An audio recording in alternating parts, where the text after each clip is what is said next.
So, hello everyone. Can you see the screen now? Yep, okay, good. This is a presentation webinar for the Center for Future Consciousness. And this webinar series is the evolution of science fiction.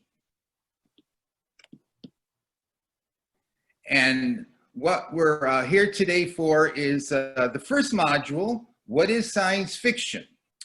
Now, in case you missed the introduction, we had a webinar on the entire webinar series about 2 weeks ago, and it will be going up on YouTube in case you want to see the introduction. And if you need to find it, you could just email me and I will send you the link. It isn't up there yet, but it will be up there. But today we're going to go into module 1, which is what is science fiction. This is our starting point.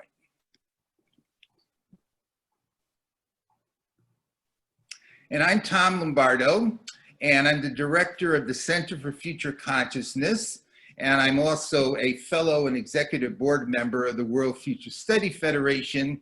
And the Center for Future Consciousness publishes a bi-monthly newsletter, Future Consciousness Insights, which you can subscribe to by going to the website.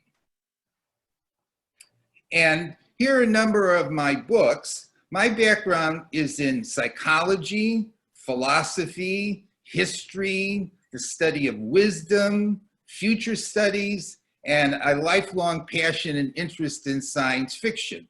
And the books I have up here deal with future studies, the future of science and technology, wisdom, future consciousness, the psychology of perception. So my interests over the decades have been rather diverse, and in particular, as I just mentioned, I've had a lifelong fascination with science fiction. The mission of the Center for Future Consciousness is to advance the purposeful evolution of humanity through the heightening of future consciousness and wisdom, and the inspirational, mythic, and cosmic power of science fiction.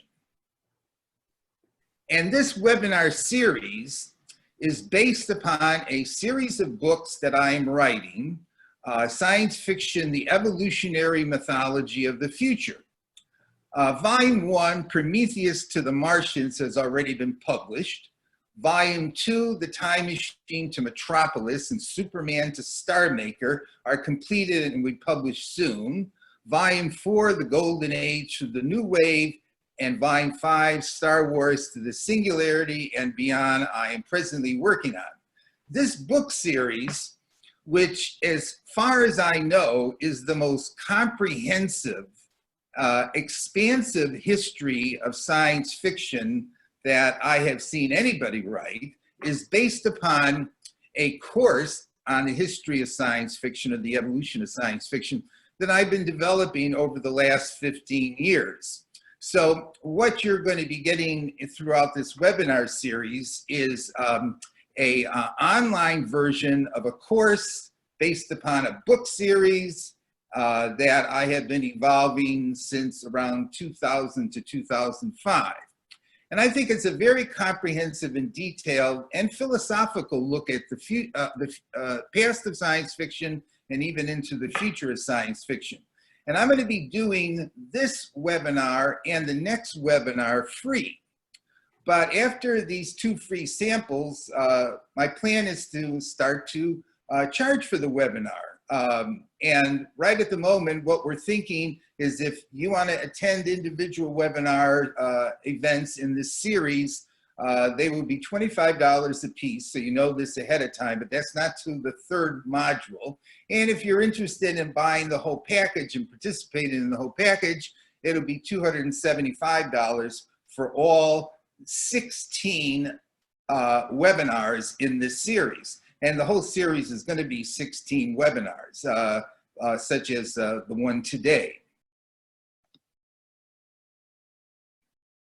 Now, when we do each of these webinars, I'm going to have up some questions that I'd like you to think about that are relevant to the particular webinar that we're going to be going through. And we can talk about these in depth when we come to the question and answer in the middle and the question and answer at the second half. And the questions I have up for today are, what is science fiction? I'm going to tell you what I think it is, but I'd like to hear what you think it is, and if you agree or disagree with me. And why is science fiction so popular and influential? I'm going to talk about that too, and you may have some additional ideas to input into that question. And then third, what is the value of science fiction in understanding reality and the future and guiding us in the future? And you, in fact, may think that there are things about science fiction that are not of value or are counterproductive, and we could talk about those too. But that will be something that we will talk about, I'll talk about to begin with, and then we can talk about during question and answers. And that third question is going to come up over and over again as I go through this series. As what are we learning here from the history and the evolution of science fiction that is going to be helpful for us to understand reality, not just the future, but reality, as well as the future, and guiding us with respect to the future? Why is it so valuable in that regard? So to begin, yet across the gulf of space, minds that are to our minds, as ours are to those beasts that perish, intellects vast and cool and unsympathetic, regarded this earth with envious eyes, and slowly and surely drew their plans against us.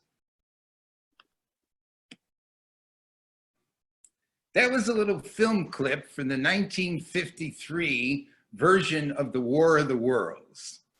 And I saw that movie when I was 6 years old. And that particular scene that you just watched has a lot of interesting aspects to it. Among them, George Pal, who was the producer of the movie, was a significant Hollywood figure in the early years of science fiction movies in the 1950s. But you'll also notice in there, which we will talk about at some point, there's a face-off, literally, between aliens from Mars and their super technologies and a priest who is a man of God. And that is a theme that we will see crop up in all different kinds of ways throughout the history of science fiction. The War of the Worlds as a novel was written by H.G. Wells in 1895, and this 1953 version just totally charged me up as a 6-year-old. And indeed, it created what I would call a total person immersion. As a psychologist, when I think about the different dimensions of the human mind, we can consider emotion, motivation, perception, thinking, learning, our social reality, creativity, imagination, expansion of consciousness. This movie and other science fiction movies that I have up on the screen here that I watched as a kid in the 1950s impacted me in all those different dimensions. Now, this is something very significant about science fiction in that it immerses one's total consciousness and psychology in the experience of either reading it or writing it. It hits us at an emotional level, at an intellectual level, at a perceptual level.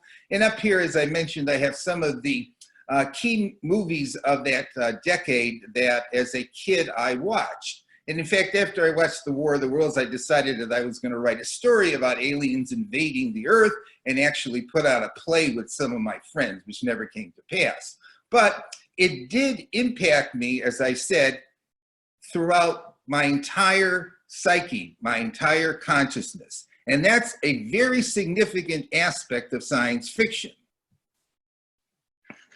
Indeed, here we have the four main characters from the TV series, The Big Bang Theory: Sheldon, Rajesh, Sheldon, and Leonard, walking across the California desert dressed up in Star Trek outfits heading for a comic convention. And these four characters experience science fiction as a way of life. That is, they watch science fiction movies, they talk about the science fiction movies they watch them repeatedly over and over again. They play all kinds of science fiction video games. They read science fiction superhero comic books and collect them and talk about them as well. They dress up in science fiction outfits. They have science fiction art and toys throughout their apartments.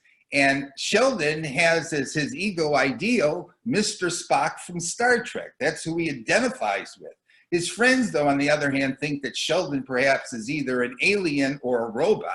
So science fiction permeates through their life. It's the framework in which they experience reality. And in fact, oops.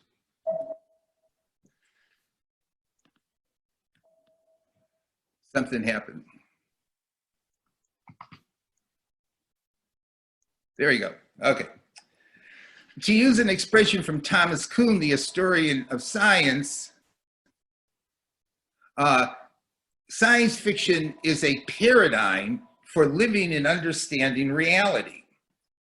Here we have some images of science fiction fans at science fiction conventions, which zip by all of a sudden on me.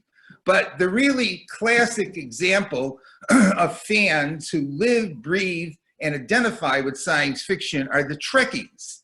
And the Trekkies, who identify with the entire Star Trek series, of which there were many different ones, really feel part of the Star Trek science fiction experience. So science fiction and examples like Star Trek and going to conventions and dressing up in the outfits, for lots of people, is indeed a immersive experience where people get their personal identity from having participated in it. And here's an image from the movie Trekkies.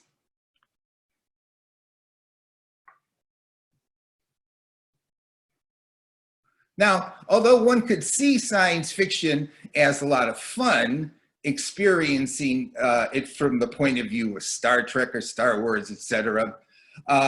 Recently, I wrote an article in Human Futures magazine called Growing in Wisdom Through the Corona Apocalypse as a Character in a Science Fiction Novel. And in fact, science fiction, in this case here, science fiction disaster novels and stories about great epidemics or pandemics can inform and guide us in terms of the reality we see around us and, in fact, how to live through it. In this case, how to live a wisdom narrative as a science fiction character in a disaster novel. And so I have a quote up here from John Clute, historian of science fiction. Everything else is looking more like science fiction, and science fiction is looking more like everything else. So although we can have a lot of fun with the experience of science fiction, and we can have a lot of fun in living a life that's immersed in science fiction can actually provide a framework and a set of ideas for how to understand the world around us, because in the case right now, we are living through a pandemic, a disaster, which is something that has been envisioned repeatedly so throughout the history of science fiction. Now, let's come particularly to this issue of the popularity of science fiction. It's a way of life. Lots of people participated. Indeed, it is the most visible, popular, and influential contemporary form of futurist thinking and imagination in the modern world.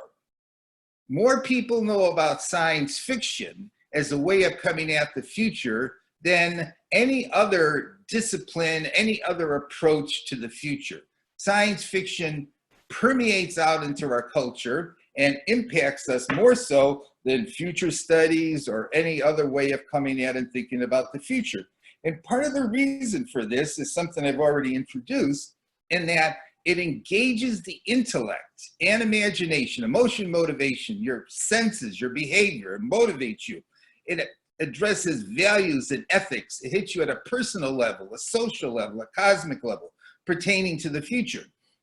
That is, all the dimensions of the human mind are tapped into in science fiction, total person immersion.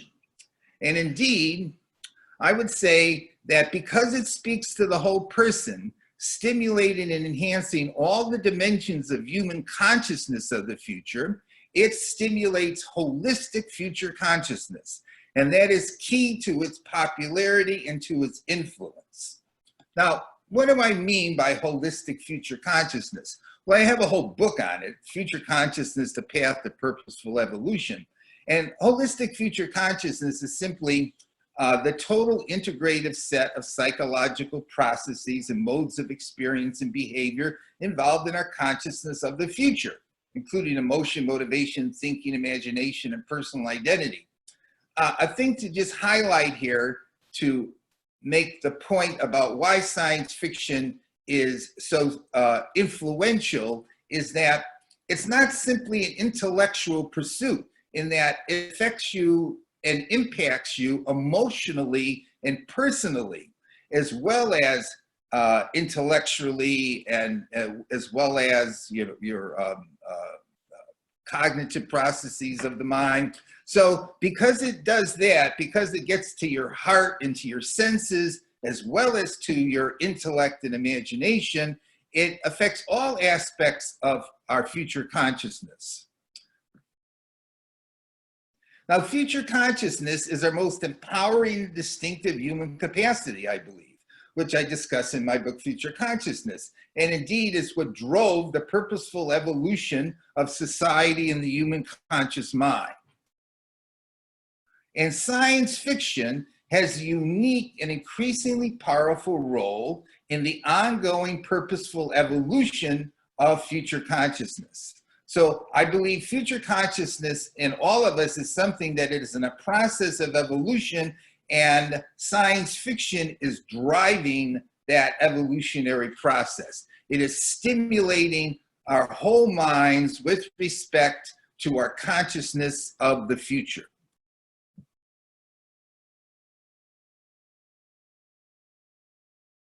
Now, one thing about it that in particular is responsible for this holistic total immersion effect is that science fiction is narratives or stories. It's not abstract theories, it's not experiments, rather it's narratives. And narratives have a powerful impact upon the human mind. The human mind resonates to the story, because stories provide us with a sense of identity, a sense of meaning, a sense of value, a sense of purpose. They engage us much more so than an abstract paper will, or a paper that's filled with data. That is, when we have stories, stories are what psychologically most resonate with us deep down inside. And in science fiction, you live and vicariously feel the future through the stories. So as a definition, and we'll expand on this, but as an opening definition for science fiction, I would say that science fiction is at least a narrative approach to the future, involving settings, sequences, dramas, varied and unique characters.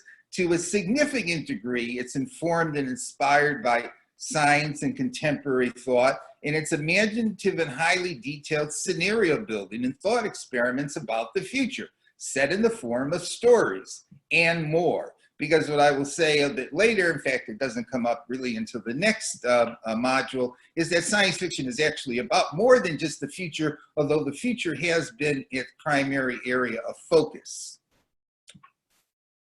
So science fiction stimulates and evolves holistic future consciousness, creating for many a total way of life and a paradigm for the future through narratives of the future. Now, holistic future consciousness, as it is embodied within science fiction, runs across many different dimensions. And I just want to go through them so that you can get a feel for how rich and expansive science fiction future consciousness is. Number one, we're all familiar with the idea that science fiction is literature. It's stories and novels. And I have up here a 3-volume series, The Science Fiction Hall of Fame, which indeed I would highly recommend to everyone who is interested in science fiction to read. This 3-volume series contains stories and novellas that were voted by the Science Fiction Writers of America as the greatest science fiction stories ever written up through 1965. And even though that's a bit dated, that does give you a great introduction to the literature of science fiction from H.G. Wells up to Roger Zelazny. On the other hand, I also could recommend, if you want to go look on my website, I have an evolving all-time best science fiction novels. And in fact, that contains hundreds and hundreds of novels that I have rated and recommended as a way to get into understanding the comprehensive, expansive literature of science fiction. But that's only one dimension of holistic future consciousness. A second dimension is the social dimension. Science fiction fandom, the social reality of science fiction, is something that emerged very early on in science fiction and has been around now for at least 100 years. And here's various images representing science fiction fans, including an image in the middle there of the early Futurians. And in there, there are pictures of Isaac Asimov when he was young and Frederick Pohl when he was young. Often science fiction writers start off as science fiction fans. And so there is this immense science fiction community, a social reality to science fiction consciousness spread across the entire globe. In fact, to make a joke of it, here's a collection of various science fiction fans that you may be familiar with, at least in terms of the kinds of imagery and icons that the fans will dress up in terms of. Now, another dimension is that science fiction has multiple conventions. It has multiple awards. It has a Science Fiction Hall of Fame. And so science fiction gets fans together in different places throughout the globe on an annual basis and give out awards for the best things that are written over the last year. And I have up here images of the Hugo, the Nebula, the Arthur C. Clarke Award, the John Campbell Award, and some images from various conventions. So we have that social dimension. Now, science fiction has thousands of websites. The World Wide Web is exceedingly populated with science fiction. And up there, I should just mention, if you want a really great web resource for science fiction, the Encyclopedia of Science Fiction is fantastic. It's a great online resource for science fiction in the form of an encyclopedia.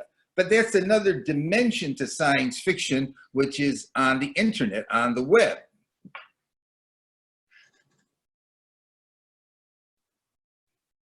But going back 100 years now, science fiction became part of the comics, originally with Flash Gordon and Buck Rogers, and then Superman and various other early superheroes, and evolved even further with Spider-Man and the Hulk and Captain America and X-Men and Batman. So science fiction worked its way into the comics very early on as one dimension of visualization of science fiction themes and ideas.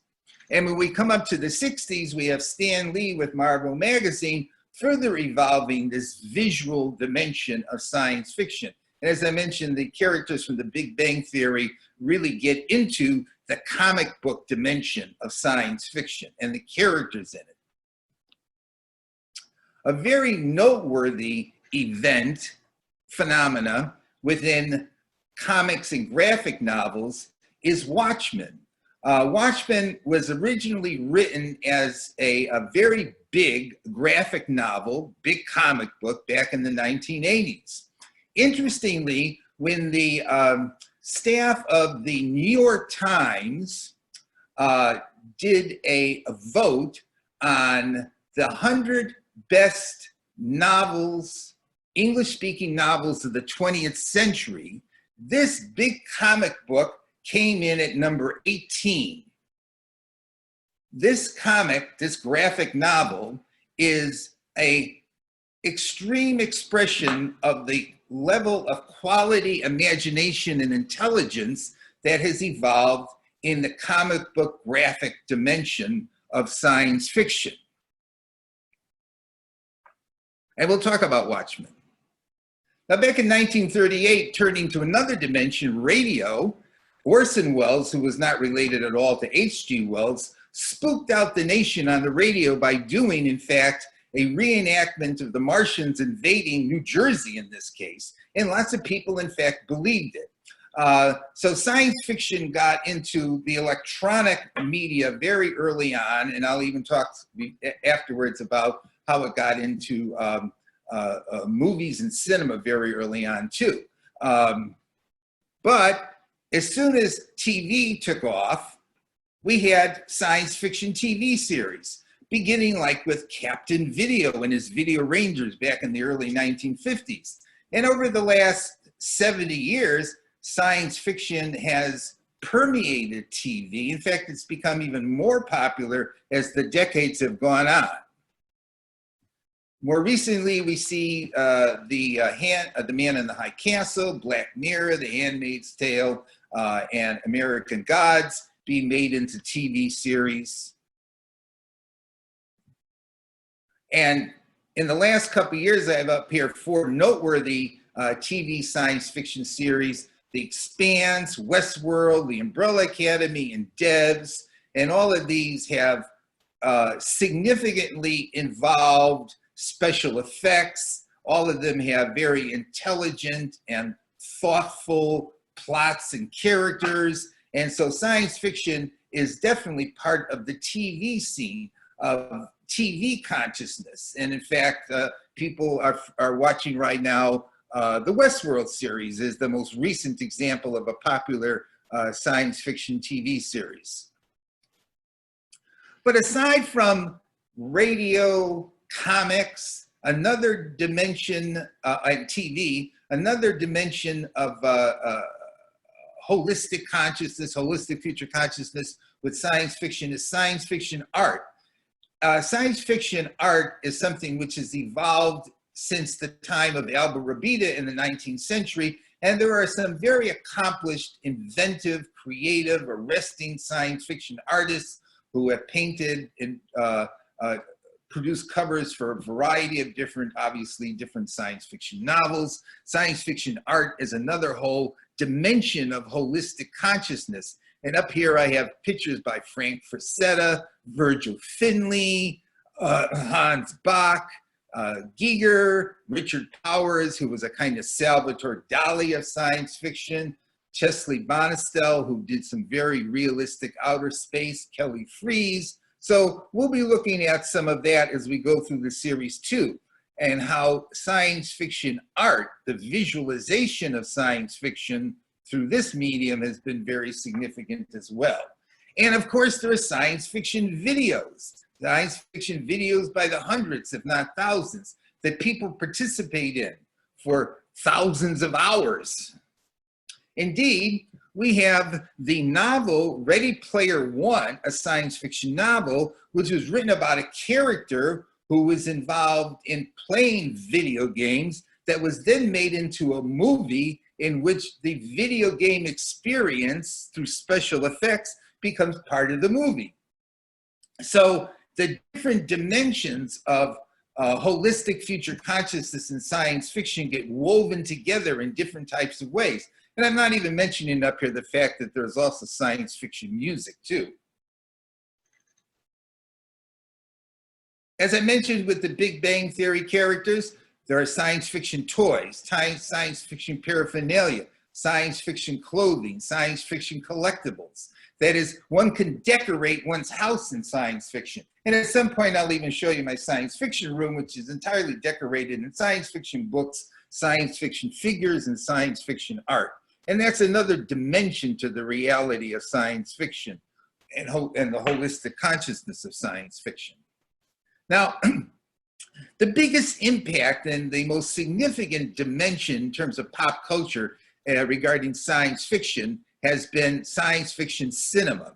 Back about 4 or 5 years ago, I put up this slide of recent science fiction movies. And I put it up just about the time that Ex Machina came out, which must have been about 2015, and as well as Mad Max. And about a year later, I had to do the course again and realized that I needed to add some more movies because a whole slew of new movies had come out, science fiction movies, in that last year.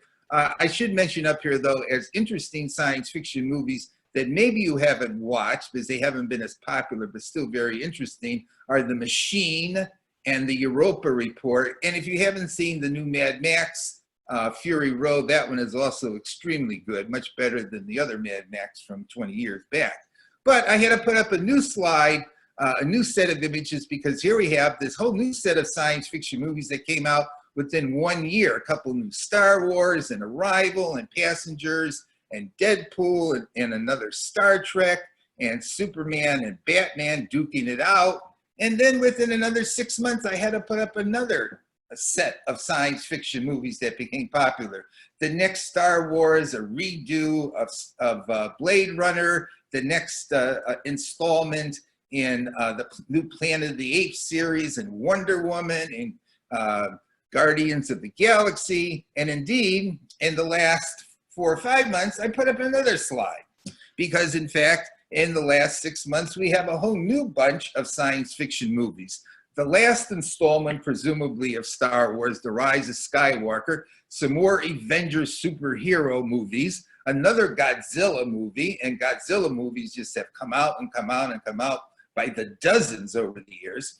And indeed, I also put up here The Wandering Earth, which is a Chinese science fiction movie that was dubbed in English and came out on Netflix. And that's a rather fascinating movie in that the mindset, the creativity of it, you could see that it was informed by a different culture from simply the American Hollywood culture. And so going through this quick review of movies, which I'll spend a lot more time on, if you're interested, I have up, besides my best science fiction novels, I have up my best science fiction movies on my website as well. And the movies in particular have had a big impact upon human consciousness and pop culture. And science fiction movies, as I mentioned in the opening webinar event, have become the biggest money-making movies of all time for the last 40 years running. So I think that brings me, oh no, one last slide. Scholarship. Science fiction has become, since the 1930s at least, conscious of itself. And there have been many books written by science fiction writers and historians and futurists about what science fiction is all about. Science fiction has journals, it has various conventions where there's discussions going on about science fiction novels, about the writers. And here's just a sampling of books that you could buy, books you can get, that talk about science fiction, that talk about the history of science fiction and what science fiction is all about and what the best stuff is to read in science fiction. So there's a lot of research that's been done, a lot that's been written about science fiction itself and about considerations regarding what science fiction is all about. Here's some more images. And in fact, one thing that's emerged, say, since about the 1940s is that various editors will collect together what they consider to be the best science fiction stories of the year and publish them in anthologies. And so you can go to your local bookstore and you can get books on what were the best things that came out this last year, the best things that came out the year before? And science fiction editors and science fiction fans have been collecting together what they consider to be the best science fiction written during the particular last year. So there's plenty of anthologies around too. That brings me to the end of part one, and that last part of part one basically had to do with all the different dimensions of human consciousness, of holistic future consciousness that get stimulated, that get tapped into, and how through all these different dimensions of science fiction, from literature to visualization to the cinema, to the radio, to TV, to video games, to fans and conventions and awards. So at that point, we'll stop. We're still going to come at the question some more about what is science fiction. I've given you definition. I've given you a couple of different definitions. That it's a way of life, and it narratives of the future. You feel and you experience them vicariously. Taps into all the dimensions of holistic future consciousness. Now, let's come at the question a slightly different way. And for this, I'm going to go back to the person who popularized the expression science fiction, Hugo Gernsback. And there he is. And Gernsback was a techno-enthusiast, immigrant from Luxembourg, who came to the United States and was interested in radio and all different kinds of emerging electronic technologies, and began publishing a magazine, which was also had a mail order catalog in it, called Modern Electrics, back in toward the end of the first decade of the 20th century. And Gernsback published as a series in Modern Electrics a science fiction story that became very famous called Ralph 124C41 Plus, a novel of the year, a romance of the year 2660. And this novel contained in it an incredible number of predictions, technological predictions of the future. And it also is generally considered an extremely boring and poorly written novel. But Gernsback was very enthusiastic about the possibilities of technology in the future and how science and technology were transforming the world. And he liked the idea of trying to educate people about the wonders of the future of technology and science through stories. And so he wrote this novel, and he published it in Modern Electrics. Modern Electrics evolved into the Electrical Experimenter, his second magazine. And Electrical Experimenter had essays about future technologies. In fact, up there you could see his vision of the visual cell phone back in 1915, or whenever that Electrical Experimenter came out. And from there, the magazine next evolved into Science and Invention. And in there, he started to publish even more stories highlighting the future of science and technology. He used the expression scientifiction to describe these stories. And on one of the covers here on Science and Invention, he uses the expression scientific fiction with an image of the classic science fiction story, The Man from the Atom. But Gernsback in 1926 started the first magazine solely devoted to publishing science fiction stories, which was called Amazing Stories. And there's a cover of the first issue, and it's an image from Jules Verne's novel Off on a Comet. And if you could figure out what's going on there, you could write me on chat and tell me, because I know what is going on there, because it's a very strange image. In fact, it was painted by Frank Paul, who became the first great science fiction artist of the 20th century. And Gernsback, in Amazing Stories, continued to use the expression science fiction. But Gernsback was a shit.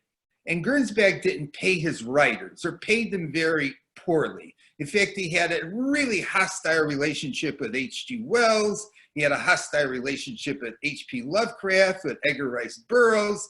And eventually his creditors got together and sued him and forced him into bankruptcy. And so he had to turn over ownership of Amazing Stories, but he wanted to publish another magazine containing the same kind of stories. And so he came out with Science Wonder Stories, but he didn't think he could use the expression science fiction because he thought it was in some way the property of Amazing Stories, which he no longer owned. So he had to come up with a new expression so he didn't get into legal trouble.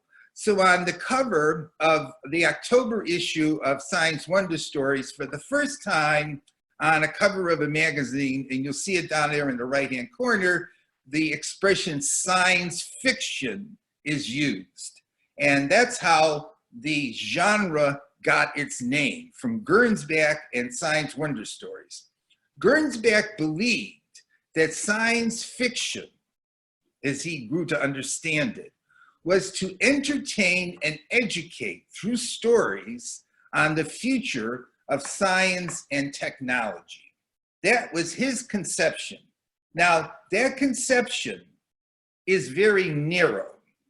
He published, of course, various stories that dealt with that topic, but he published lots of stories that went way beyond that, than simply the future of science and technology.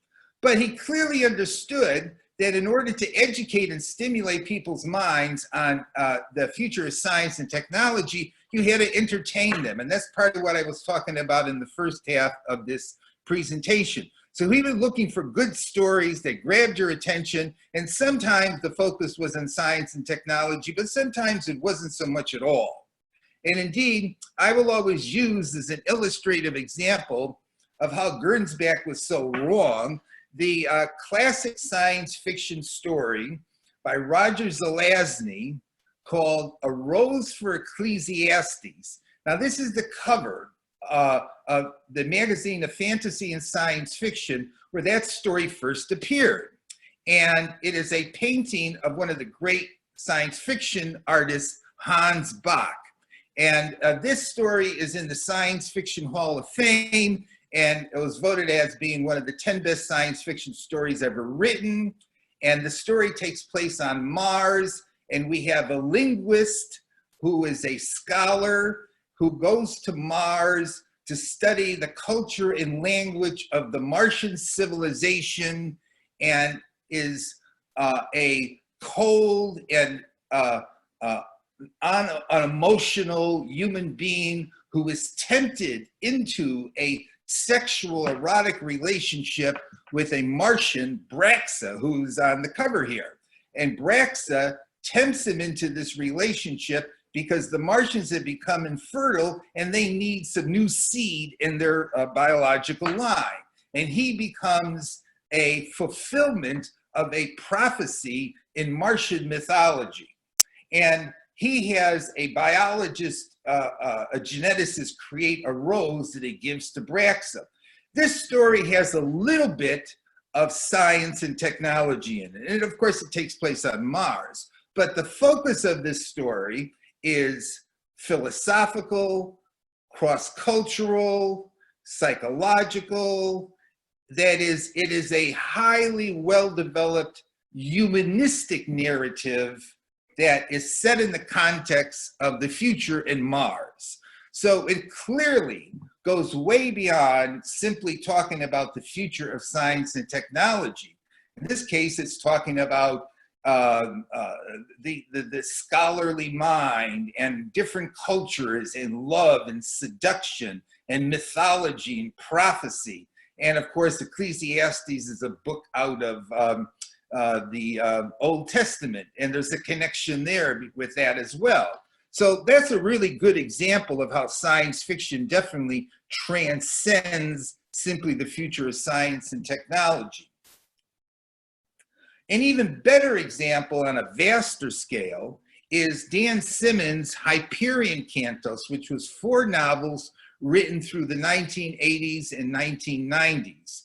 And in those novels, we find the themes of immortality, stellar networks, philosophers and poets, bioengineering, incredibly diverse ecologies, supercomputers, the rise and fall of civilizations, including the rise of the Catholic Church to dominance across the globe, reincarnation, the second coming, archetypes of good and evil, a debate between the Grand Inquisitor and the Dalai Lama. That is, the Hyperion Cantos covers the full breadth, culturally, psychologically, ecologically, politically, scientifically, of the future. In this case here, it's set in the 29th century. And in this case, we could say science fiction facilitates an integrative understanding of the future, integrative.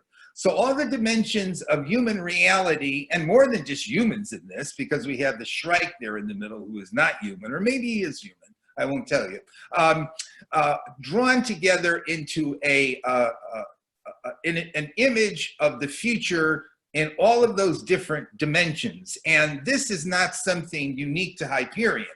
Back in the 19th century, Albert Robida wrote the 20th century, which was a slice of life extremely prescient in its predictions of the 20th century, in which he talked about all the dimensions of human reality in Paris, in fact, as the central focus. But it's a very comical and crazy and interesting novel, but it's a novel about the future of everything from the point of view of the 19th century. And some other ones that I'll just note up here that are excellent examples of integrative futures of everything include John Brunner's fantastic Stand on Zanzibar, the Mars Trilogy by Kim Stanley Robinson, The Diamond Age by Neil Stephenson, and Matter by Ian Banks. These are all novels, big monstrous novels that talk about human society and the whole ball of wax. But I need to also emphasize in this that although science fiction does hit you at the gut, hits you emotionally, it's also intellectually challenging. It's mentally challenging. It expands your consciousness.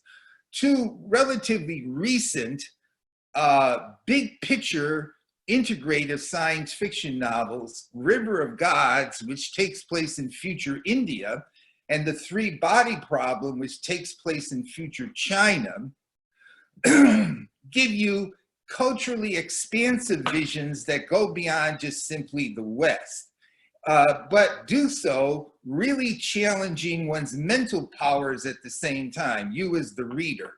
Now, these 2 are really good examples of that because the writers in both cases are familiar with philosophy, history, science, and weave it together with complex pictures of future cultures and societies in China and in River and in India. In fact, the 3-Body Problem starts off in China in the past and moves to China in the future. The person who really did this exceedingly well was H.G. Wells in The Shape of Things to Come.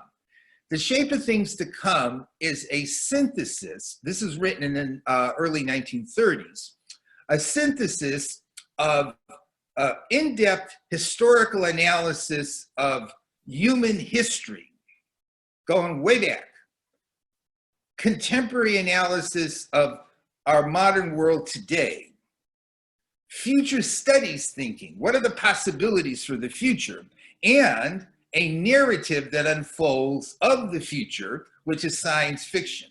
That as Wells in this novel, as well as in other works as well, synthesized historical future scholarship, which was intellectually very challenging, about the big picture of things with a fictional narrative.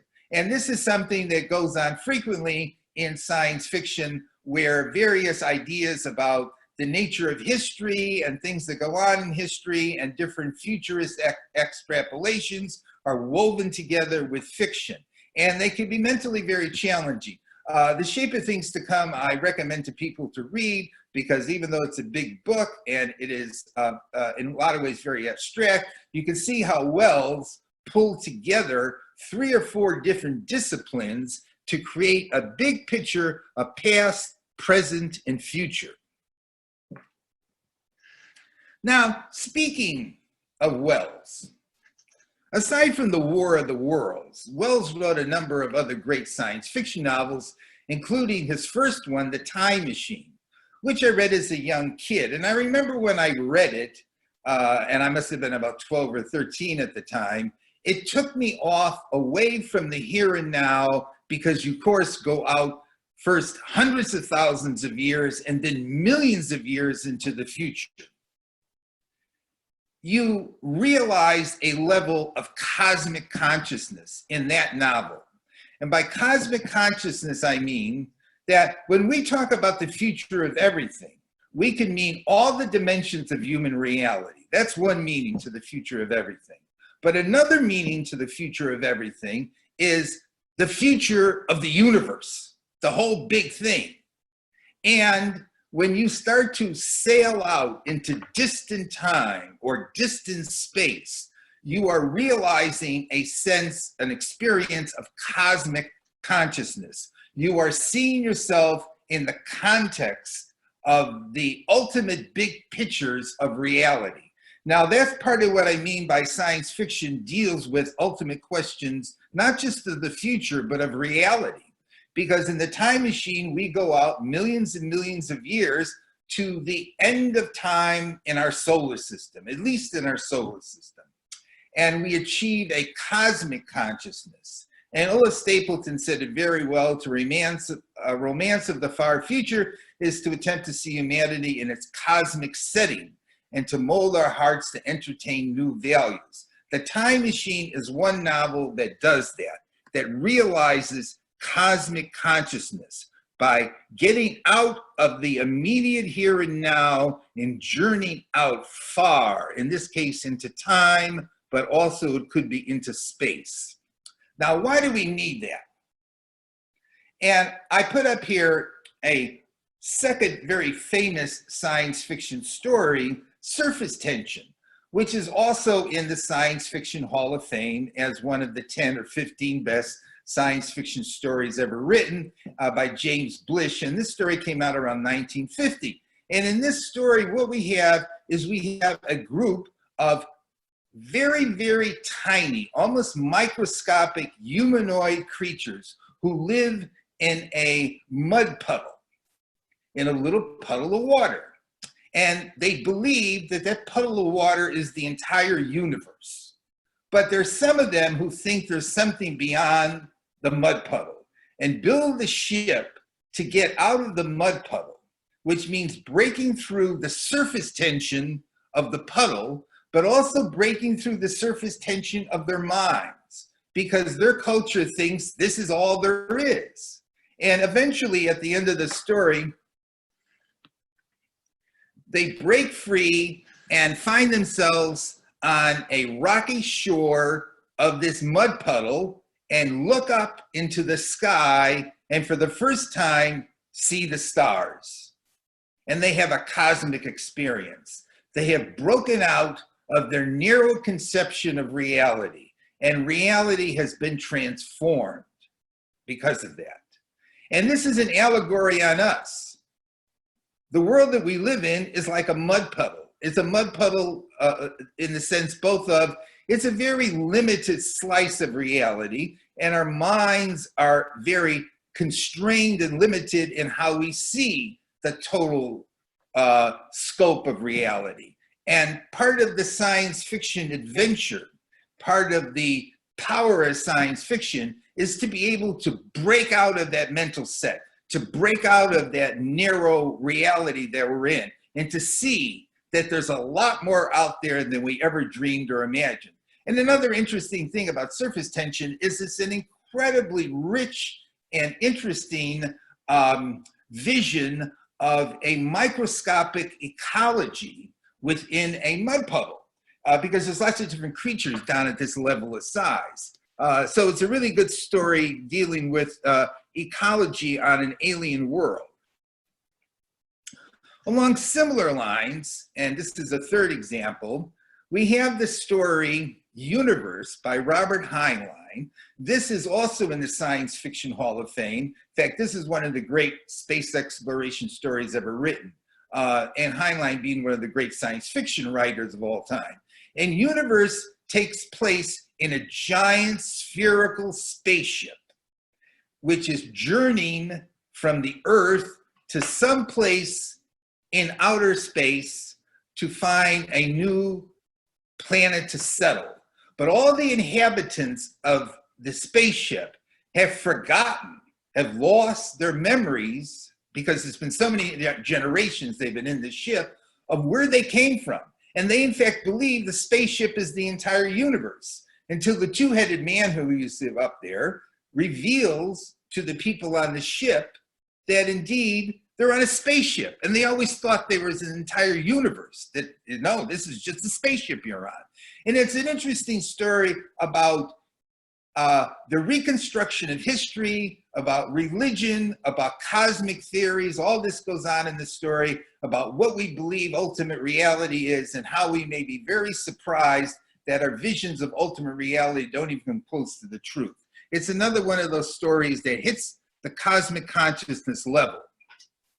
But I have to put up, and I'm going to spend a lot of time talking about him, Olaf Stapledon, who was a philosopher in England, who wrote science fiction, and two of his most noteworthy science fiction novels, Last and First Men and Star Maker, written in the 1930s, generate the highest level of cosmic consciousness I have ever seen any science fiction writer produce. Arthur C. Clarke said that Star Maker is the most powerful work of imagination ever written. It definitely seems to be, in my mind, the most powerful work of imagination written in the West. But even before he wrote Star Maker, Last and First Men is a history of the future of humanity that runs out 2 billion years into the future through 18 different species of humans. Star Maker is a history of the future evolution of the universe and cosmic intelligence and the emergence of a cosmic mind that runs out 30 to 50 billion years into the future. So these are cosmic perspectives on a vast, grand scale. And I'll spend some time talking about Stapledon and Wells and some other significant people here that were connected together. Wells and Stapledon knew each other. And Stapledon was this incredible mind of imagination. Brian Aldiss said that Stapledon's imagination was a Niagara. And he is the ultimate philosophical and cosmic trip in early science fiction, these novels coming out in the 1930s. So science fiction definitely hits you at a cosmic level and gets you to imagine possible big, immense pictures of reality and the future and evolution through writers such as Heinlein and Wells, and in particular, Olaf Stapledon. So just in summary, science fiction creates total person immersion and a way of life. It's more than just literature, and it hits you at all different psychological levels and not just simply your intellect and imagination. Science fiction is futures narratives, but more. But the fact that it is narrative is psychologically resonant with the way people have an inclination to understand reality through stories. We like stories. Science fiction hits all different dimensions of holistic future consciousness, from cinema, visual, auditory, perceptual, intellectual, literary, social. All those are different dimensions. The fans, the comics, TV, radio. It provides integrative futures of everything, not just simply the future of science and technology like Gernsback believed, but the future of everything from society to ethics, and even in the case of Ola Stapledon, God gets into the picture there too. And indeed, science fiction will often stimulate or generate cosmic consciousness so you can look at yourself from hypothetical, possible big pictures, of which there are many different ones, and see yourself, as Spinoza said, through the eyes of eternity, the eyes of the universe. Put yourself in the context of the universe. Put yourself in the context of the big scheme of things and imagine, well, what are we and how do we fit into all of this? And that's part of science fiction. So our next module is going to be mythology, fantasy, and science fiction. And here's we have up here 2 images of Thor and of Star Wars that clearly mix together fantasy, mythology, and science fiction all in the same package. And we'll talk about the differences between mythology, fantasy, and science fiction, and the similarities, especially between what mythology is and what science fiction is. Because as you noted as you noticed in the title of my book series, I say that science fiction is the evolutionary mythology of the future. So we'll look into that in a lot more depth. How is science fiction mythology, and how is it evolutionary mythology, and how does it connect with ancient mythology and fantasy? So that brings us to the end today of this first webinar, Module 1, What is Science Fiction?